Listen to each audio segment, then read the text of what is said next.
قابل احترام معزز سامعین اور میری دینی و اسلامی ماں اور بہنوں، السلام علیکم ورحمۃ اللہ وبرکاتہ۔ جیسے آپ کو معلوم ہے کہ ماہ محرم الحرام برکت اور عظمت والا مہینہ ہے، اور اس مہینے کی فضیلت کی ایک وجہ عاشوراء بھی ہے، جس میں بے شمار تاریخی واقعات پیش آئے ہیں۔ عاشورے کی دن کی طرف منسوب واقعات دو طرح کے ہیں۔ نمبر ایک، وہ واقعات جو اللہ کی تخلیق سے متعلق ہیں، یعنی عاشورے کے دن اللہ نے فلاں چیز کو پیدا کیا، فلاں چیز کو پیدا کیا۔ نمبر دو، وہ واقعات جو نبیوں کی طرف منسوب ہیں، اور وہ واقعات کل 14 نبیوں کی طرف منسوب ہیں جو مختلف روایتوں میں بیان ہوئے ہیں، اور ان 14 نبیوں میں سے بعض نبیوں کی طرف 1 سے زائد واقعات بھی منسوب ہیں۔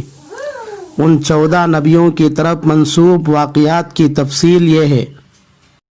نمبر 1، عاشورے کے دن ہی حضرت آدم علیہ السلام کی پیدائش ہوئی، اور عاشورے کے دن ہی حضرت آدم علیہ السلام کی توبہ قبول ہوئی۔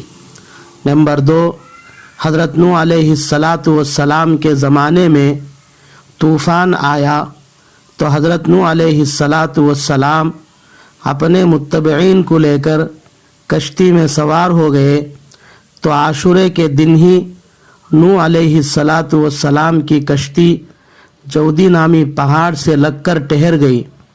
اس طرح حضرت نوح علیہ السلام کو عاشورے کے دن ہی طوفان سے نجات ملی۔ نمبر 3، حضرت ابراہیم علیہ السلام کی پیدائش بھی عاشورے کے دن ہی ہوئی، اور حضرت ابراہیم علیہ السلام کو نمرود نے آگ میں ڈالا تھا، تو اللہ تبارک و تعالیٰ نے آگ سے نجات بھی عاشورے کے دن ہی دیا ہے۔ نمبر 4، حضرت اسماعیل علیہ السلام کا فدیے کے طور پر دمبے کے ذریعے عاشورے کے دن ہی مدد کی گئی۔ نمبر 5، حضرت موسیٰ علیہ السلام کی پیدائش بھی عاشورے کے دن ہی ہوئی ہے، اور حضرت موسیٰ علیہ السلام پر تورات بھی عاشورے کے دن ہی اتاری گئی۔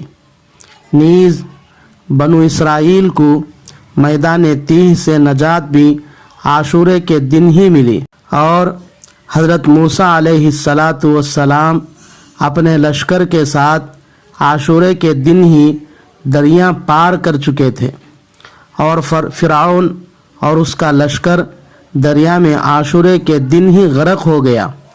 نمبر 6، حضرت یونس علیہ السلام کے قوم کی توبہ بھی عاشورے کے دن ہی قبول ہوئی، اور حضرت یونس علیہ السلام مچھلی کے پیٹ سے عاشورے کے دن ہی نکلے۔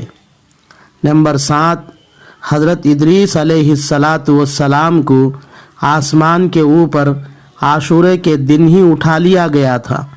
نمبر 8، حضرت ایوب علیہ السلام بیماری سے عاشورے کے دن ہی شفا یاب ہوئے تھے۔ نمبر 9، حضرت داؤد علیہ السلام سے ایک فیصلہ کرنے میں غلطی ہوئی تھی، اس بارے میں حضرت داؤد علیہ السلام اللہ سے معافی مانگتے تھے، چنانچہ ان کی معافی بھی عاشورے کے دن ہی ہوئی۔ نمبر 10، حضرت سلیمان علیہ السلام کو سلطنت اور حکومت عاشورے کے دن ہی ملی تھی۔ نمبر 11، حضرت یوسف علیہ السلام قید ہو گئے تھے، قید خانے سے حضرت یوسف علیہ السلام کی رہائی بھی عاشورے کے دن ہی ہوئی۔ نمبر 12، حضرت یوسف علیہ السلام اپنے باپ حضرت یعقوب علیہ السلام سے بچپن میں جدا ہو گئے، تو حضرت یعقوب علیہ السلام حضرت یوسف علیہ السلام کی جدائیگی پر بہت رویا کرتے تھے، جس کی وجہ سے حضرت یعقوب علیہ السلام کی بینائی ختم ہو چکی تھی، لیکن دوبارہ حضرت یعقوب علیہ السلام کی بینائی عاشورے کے دن ہی واپس آ گئی۔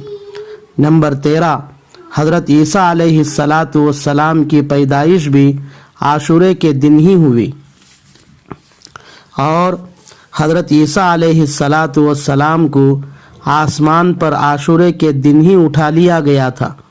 نمبر 14، نبی علیہ السلام کی پیدائش عاشورے کے دن ہی ہوئی تھی۔ اسی طرح آپ کو ان کے اگلے پچھلے گناہوں کی معافی کی بشارت بھی عاشورے کے دن ہی دی گئی۔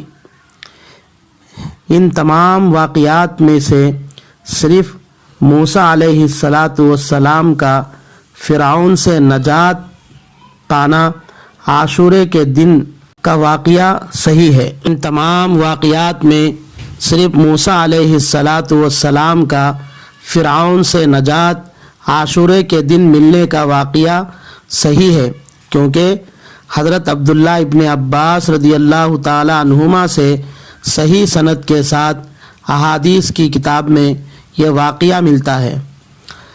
ان میں سے 4 واقعات عاشورے کے دن حضرت آدم علیہ السلام کی توبہ کا قبول ہونا، نوح علیہ السلام کو عاشورے کے دن طوفان سے نجات ملنا، عاشورے کے دن فرعون کے جادوگروں کی توبہ قبول ہونا، حضرت عیسیٰ علیہ السلام کی پیدائش عاشورے کے دن ہونا ضعیف سندوں کے ساتھ ثابت ہے۔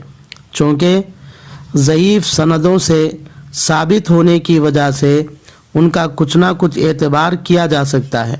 ان کے علاوہ جتنے واقعات عاشورے کے دن کی طرف منسوب ہیں وہ سب غیر مستند، جھوٹے اور من گھڑت ہیں، ان کا بالکل اعتبار نہیں کیا جا سکتا۔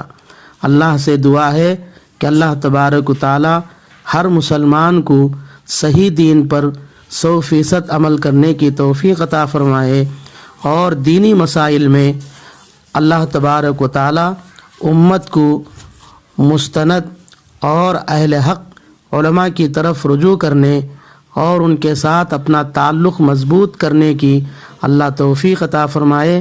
آمین۔ وآخر دعوانا ان الحمد للہ رب العالمین۔